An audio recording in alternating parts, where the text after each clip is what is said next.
part of the past paper. So question number 15 now. Jelena left her home at 10 to cycle to a park. On her way to the park, she stopped at a friend's house and then continued to her journey to the park. Here's the distance time graph for her journey to the park. So they're saying she stopped at a friend's house. So wherever you see a horizontal line, this tells you that there is a pause in the journey. So she stopped here for some time and then she continued again. Okay, before we begin, we see between 0 to 5, this is distance in kilometers. It's divided actually into 5 equal parts, so each part is 1 kilometer. And here between 10 to 11, this is time. This is the middle, so this is half an hour, 30 minutes, so it's 10:30. And now 10 to 10:30 is divided into 2 equal parts. It means it's quarter hour each, like 15 minutes each. Each box is 15 minutes. Okay, let's continue with the question now. On her journey to the park, did Jelena cycle at a faster speed before or after she stopped? Give reason for your answer. First of all, in traveled graphs, you see the steeper the line, you see if the line is, there are two lines, one is like this and the another one is like this. This one is more steeper. The steeper the line, the faster the speed. So this one is faster, this one is faster, and this one is slow. Okay, this one is slow. So you can see and give the reason for that, or you can measure the speed by using your formula and give them the reason. So let's see which one is faster. Which one is faster? So in this one, she traveled from 0 to 15. She traveled 15 kilometers in how much time? In 1 hour. In 1 hour. So this one was, the speed was 15 kilometer per hour. And in this one, she traveled from 15 till 24, yani 9 kilometers. In this one, she traveled 9 kilometers. In how much time? So she started, if I go down, she started from here, which is 11:15. As I told you already, it's a quarter. And she ended the journey at 12, like 45 minutes. It means 3 quarters. I'll write it as a decimal, 0.75. If you will solve it in your calculator, you will get 9 kilometers and 0.75. You will get 12 kilometers per hour. So this tells us that the first one, this one is faster. So on her journey to the park, Jelena cycled at a faster speed before she stopped at her friend's house. Before. And the reason you will give that the speed before was 15 kilometers per hour and the speed after was 12 kilometers per hour. And that's it. Or you can tell the reason of the line being more steep. Anyways, let's move on. They're saying Jelena stayed at the park for 45 minutes. Because here we stopped the graph after she reached the park.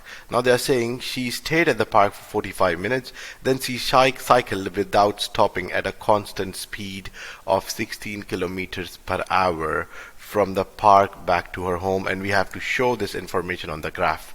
So let's go back to the graph. She stopped for 45 minutes, so we know that one box is 15 minutes. So for 45 minutes we will take 3 boxes. I'll start with orange. I'll use this colors to continue the graph so you can easily see. Okay, 45 minutes are done. Now she has to reach back, and she has to reach back 24 kilometers. So let me tell you the formula first. Speed is equal to distance divided by time. So now we know that distance is 24. We don't know how much time it will take. And speed, we know she's going from 16 kilometers per hour. So to figure out time, it's distance over speed now. So this will give us 3 over 2, or I can say 1.5 hour, 1.5. So from here, from this point, it will take 1.5 hour. So half hour, 1 hour, and 1.5. She will reach here at this point. So let's continue drawing the line from this point to this point. Okay, so this is how you will finish the graph. So this is 45 minutes waiting time at the park and reaching at this point of time. Let's continue with the next question. Now they are saying work out Jelina's average cycling speed in kilometers per hour, average cycling speed for the complete journey. For complete journey, we should know, to figure out speed, first of all, we should know distance over time. That's the formula. So we need to know the total distance and the total time of the journey. Now they're saying do not include the time when she was not cycling. So we don't have to include that time. And give you answer to one decimal place. Let's go back to the graph. So total journey was, as we know, she went from 0 to 24 kilometers and then she came back 24 kilometers. So total journey was 48 kilometers. Now we have to figure out the total time. Here from 10 to 11, it's 1 hour. This much is 1 hour. Then from this point to this point, we already figured it out. It's 45 minutes. And now coming back is from this line, this point to this point, so this is 1.5 hour. So together, if you'll bring the time together, it's 1.5 and 1, 2.5, 2.5, and 45 minutes will give you 3 hours and a quarter. Remember, when we write time as decimals, 45 minutes is not 0.45. They are 3 quarters. They are 0.75. So remember to convert your time into decimals. So now we'll go back to the question. 48 kilometers and 3.25 hours. So total distance is 48 kilometers. Total time is 3.25. So we use our formula again. 48 divided by 3.25, and you will get the answer 14.76923077, which they are asking us to round to one decimal place. So this is the first decimal. Draw a line after it, round up because it's 6, so it will be 14.8 kilometers per hour. That's the average speed of the whole journey. Okay, let's continue to the next question now. Here they have already given us a formula. And now we just have to plot the values given here into the formula and figure out how much is P. So P is 2 times G plus 3 times H. So in place of G and H, we will now substitute. So G is 7 and H is -4. So 7 and -4. So P is 2 times 7 is 14. +3 multiplied -4 gives you a -12. So 14 minus 12 is 2. The answer is 2. Now here we have e to the power of 9 divided by e to the power of 5. When we have the same base with powers and we are dividing them, we subtract. In this case, we subtract the powers. So the answer will be e 9 minus 5, which is e to the power of 4. The answer is e to the power of 4. Next question says simplify this. When you have a power, it's y square and the power to the power of 8. In this case, we multiply the powers. So the answer will be 2 times 8. So the answer is y to the power of 16. Okay, in this question they are saying expand these two brackets, multiply both the values in the first bracket with both the values in the second bracket. So it's like this: x times x times -2, +9 times x and +9 times -2. So x times x is x squared, x times -2 is -2x, 9 times x is +9x, and +9 times -2 is -18. Now we can simplify these two because they are like terms. Everything else will remain same. So x squared will be same. -2 plus 9 will give you a +7x minus 18. So that's the answer.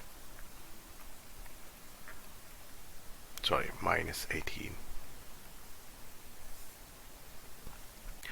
So next question, you have to factorize fully. To factorize them fully, you should know the prime factors of 16 and 20. So the prime factors of 16 are 2 times 2 times 2 times 2, and prime factors of 20 are 2 times 2 times 5. C to the power of 4 is written as C, C, C, and C, and P squared is written as P and P. Same way here, there's just one C and P to the power of 3. Now we find the common factors.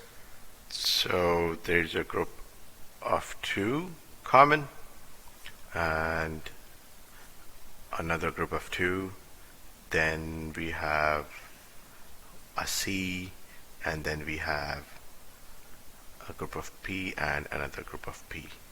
So whatever we have common from each group, one value will come out. So from the group of 2, it's a 2 which will come out, another 2 will come out. From a group of C, a C will come out. From two groups of P, two P's will come out. What's left inside? On this side, it is 2 times 2, 4, 4, and then we have C to the power of 3 because there are 1, 2, 3, and there is no P left, so it's just 4C cube. Plus, on this side, we just have a 5. There's no C and just 1 P. So if you will just simplify it, you will get 2 times 2, 4, 1 C, 2 P's, so P square, bracket 4 C cube plus 5 P. This is how we fully factorize these expressions. Next question. In a box, number of red buttons to number of blue buttons, the ratio is 5:3. So let's write here red to blue, 5:3.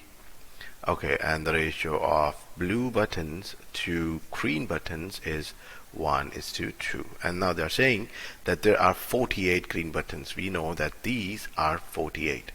So work out the number of red buttons. We are looking for these ones. Anyways, with the help of this, we'll figure out the blue buttons. So how many 2 gives you 48? 2 times 24. So we'll do the same thing with the blue, times 24, because they are in the same ratio. So 1 times 24 is 24. Okay, so we know that blue buttons are 24, so we know this one is 24. So how many 3 gave you 24? 3 times 8. So we'll do the same thing on the other side. 5 times 8 is 40. It means there are 40 red buttons. Easy. 40 red buttons.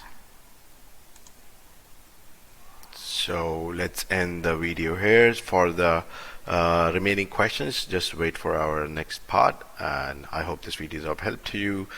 To support us, subscribe and like our videos, subscribe our channel. Have a nice day.